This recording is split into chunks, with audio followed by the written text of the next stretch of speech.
orduan gure amak, nire dakarko bat, ensalada erruz epintzezun, frituak izateziak, esparrago batzueko jarriko zituen, eta arrautza egozi batzueko maionesi egin da tuna gino, eta gabonetan izateziak olixo azak, gabon egunian, olixo azak, eta gero txitxarro mariko, esatezako txitxarro ondizia, eta gainen hori askua, zer naiz, Gero behak postrian, behak egitezun beti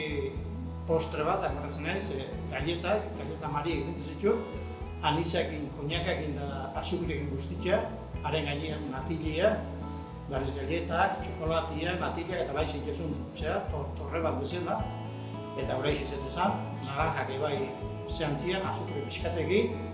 gero konpotia, izetezan, pikun molau egin da konpotia, eta gero, polboroia eta turroia eta izatezien. Horretxek izatezien